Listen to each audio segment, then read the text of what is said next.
You've never once in your life sent a text that says, "Hey, I'm struggling. Can you help me?" Not because you didn't need help, because something in you would rather drown quietly than let anyone watch you flail. And before you tell yourself that's just because you're independent, I want you to sit with this number for a second. Researchers who study workplace behavior have found that the average person waits until they're almost 70% behind on a task before they'll ask a coworker for help. 70%! Think about that like a gas tank. You wouldn't drive until the needle's basically scraping empty on the highway with no exits for 20 miles. But that's exactly what people do with their own capacity. They run themselves down to fumes before they'll admit the tank is close to dry. And the wild part is, nobody's forcing them to wait that long. They're choosing it, every single time. So why would anyone do that to themselves? Here's the first thing nobody tells you. For a huge chunk of people who never ask for help, it's not about the task in front of them at all. It was never about the broken sink or the overdue project or the ride to the airport. It's about what asking would mean about them as a person.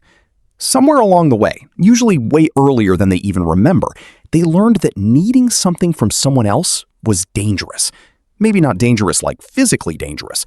Dangerous like, if I show this person I can't do it myself, they're going to see me differently. They're going to think less of me. They're going to use it against me later.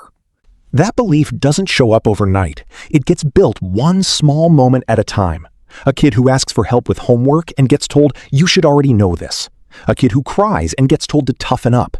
A kid who says, "I don't understand," and watches a parent's face tighten with disappointment instead of soften with patience. None of that has to be dramatic. It doesn't have to be abuse. It just has to happen enough times that the kid's brain quietly draws a conclusion. Needing help is a liability. Needing help gets you judged. So the safest move is to never need it, or at least never let anyone see that you do. And here's where it gets interesting, because that kid grows up, and now they're 34 years old with a mortgage and a job and a group chat full of friends who would absolutely help them if they asked. But the wiring is still there. The wiring doesn't care that the circumstances changed. It just keeps running the same old program. Ask equals weak. Ask equals exposed. Ask equals risk. So even in a moment where help is sitting right there, free, easy, no strings attached, that old alarm still goes off in their chest, and they find a way to talk themselves out of reaching for it. Now let's talk about the second type, because this one looks completely different on the outside, but comes from almost the same root.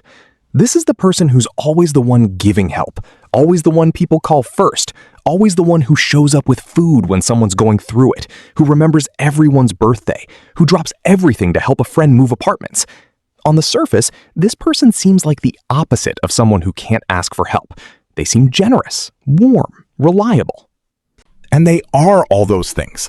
But underneath that generosity is often a quiet, exhausting math problem running 24/7. If I am always the one helping, I never have to be in the vulnerable position of needing it. If I'm useful, I'm safe. If I'm the strong one, nobody looks too closely at whether I'm actually okay. This person will listen to you cry for 2 hours on the phone and never once mention that they haven't slept properly in a month. They'll help you pack your entire kitchen and never mention their own place is falling apart around them.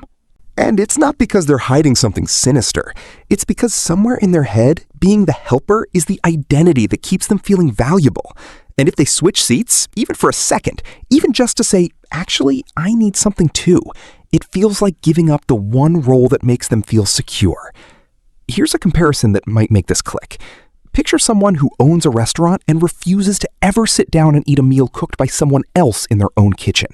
They'll cook for 400 people a night, plate every dish with pride, make sure every single customer leaves full and happy. But they themselves eat standing up, over the sink, whatever scraps are left. Because somewhere in their mind, sitting down and being served would mean they're not the one in control anymore. That's what it's like living as the permanent helper. You feed everyone. You starve yourself of the same thing you hand out for free all day long. Now, here's a fact that tends to catch people off guard. The people who struggle most to ask for help are very often the same people who are the best at spotting when someone else needs it. They notice the tired eyes across the table. They pick up on the flat tone in a text message. They're practically fluent in reading distress in other people. And yet somehow that same radar goes completely dark when it's pointed at themselves.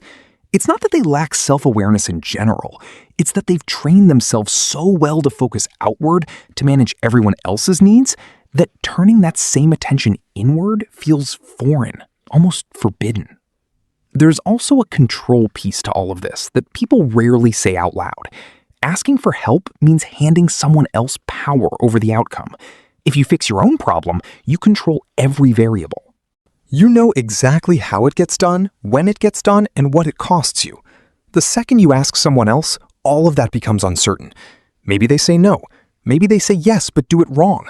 Maybe they say yes and then bring it up 6 months later in an argument. For someone who's been burned by unreliable people or who grew up in a house where things felt unpredictable, keeping control feels like survival. Doing it yourself might be exhausting, but at least it's exhausting on your own terms. And this is where the silent suffering really kicks in, because none of this happens loudly. Nobody announces, "I have decided to never ask for help because of my childhood."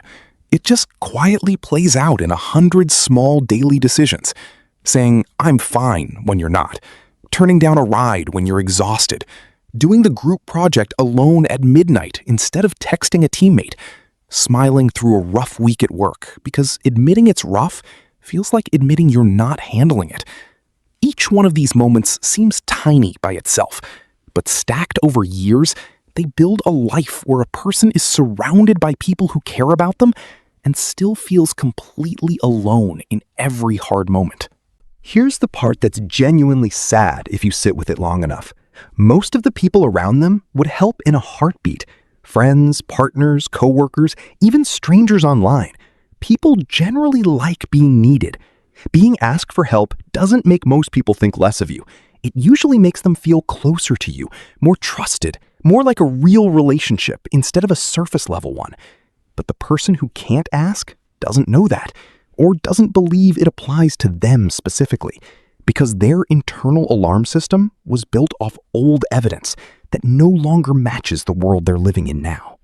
There's also a version of this that shows up as pride, and it's worth calling out separately because it looks tougher on the surface. This is the person who genuinely believes needing nobody is a strength. They wear their self-sufficiency like a badge. They'll tell you, half joking, half serious, that they've never leaned on anyone and never plan to. And to be fair, there's real strength in resilience.